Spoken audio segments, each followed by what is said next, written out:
it right here in 10 minutes. What's your big takeaway? What's your first thing you want to get off your chest about this next year? Just looking towards next season, I thought this season was a very good measure of showing the Huskies' potential that they have, especially with like the games against Arizona, and then more the second half against Utah. But then it also showed how far the Huskies have to go and have to improve until they'd be considered a top tier team again. So it was a really good measure. And just looking at a particular player who really gives me hope for next season, it would have to be the quarterback in Dylan Morris. I mean, he had by no means a great year, but then he didn't have a bad year. He threw for in the 4 games, 900 yards. He had a 61% completion percentage, 4 touchdowns to 3 interceptions. And all 3 of those interceptions were against Utah.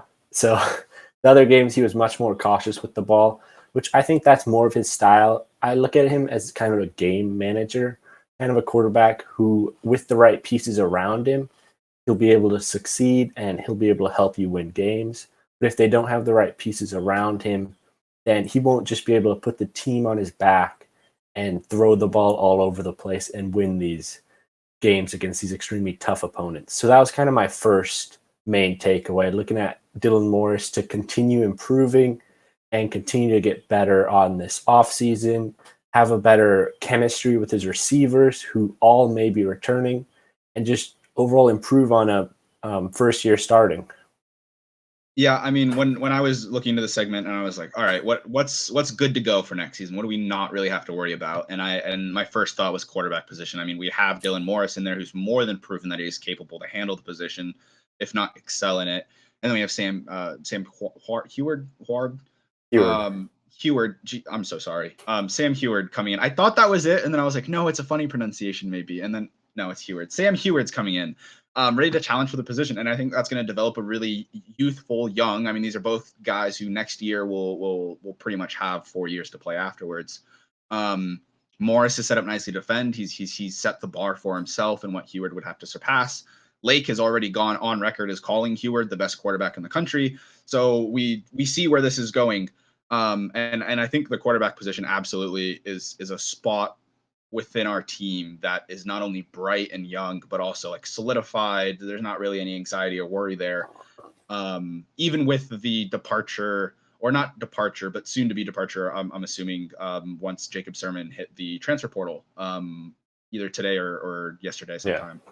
Yeah. Other than that, outside of that transfer portal submission, I think the quarterback position is something we do not have to worry about heading into. Yeah, and looking at another spot that I think is kind of set for the Huskies to really continue helping them along, and I put it as kind of their core defensive players. So they're going to lose Elijah Molden. That's like a foregone conclusion. But these key impact players who all made impact this year in Edefon Ulfosio, ZTF, Trent McDuffie, Kyler Gordon came on towards the end. All these guys are going to be back next year. They're going to be improved. And it really sets up for this Husky defense to just get better and better. And hopefully they figure out the run game and work on that all off season, because that was really the one weakness that this defense had, was the run game. They were locked down against the pass, and that might take a step back. I mean, you're losing both the starting outside corners in Keith Taylor and Elijah Molden. But Kyler Gordon really came on the end. Trent McDuffie, he's shown promise from his true freshman year last year, being a first-team All Pac-12 freshman player. So this core defense is going to be very similar from year to year, and that's what Jimmy Lake clearly takes pride on, having a great defense. He's a defensive-minded coach. So he's going to get these guys training. He's going to take in the freshmen who didn't make an impact this year, and maybe some of the incoming freshmen might have a shot. I mean, especially a true freshman who got some playing time in Savell Smalls, another year practicing, getting college football ready. He's just going to be even better than he was this year. Yeah, I mean, defense was the other part. I said as a whole, I think is going to be pretty solid looking. I mean, of course, we had the problems with like rush defense, but I mean, that's a problem we're going to fix. But I mean, as an entirety, I do think the defense is going to be really good. I mean, it's mostly younger players in both on field starting and in the depth charts. Some of it due to COVID, some of it just due to the youth of our roster. I mean, that's great. That's great for long-term winning and whatnot. And then we also have a lot of returners, as I said, with starters who aren't graduating or leaving after this year. So that's a beautiful step up. I don't know what Molden's going to do. I think Molden and a few of other seniors on the UW roster, both on the offensive and defensive side of the ball, could absolutely leave as seniors this year and say, hey, I made enough of an impression in those 4 games to head out. I think Molden is one of them. I also think Otten's one of them. One group, though, where we might lose 2 seniors, although they might stick around, Jordan Chin and Fatusua Godnet. Both seniors, we might lose them. However, I think the wide receiver group is another position that's going to be absolutely rock solid heading into next year. I mean, we're keeping Ty Jones, Roma Dunze, Puka Nakua, Terrell Bynum, and then the list just keeps going on. I mean, you have Racanelli, Osborne, you have a bunch of these guys who they're not seniors, they're sophomores, juniors, redshirt freshmen. They're going to be here for 2, 3, 4, 5 more years. I think those 3, at least in my opinion, were the 3 I solidified as being the most solid heading into next year.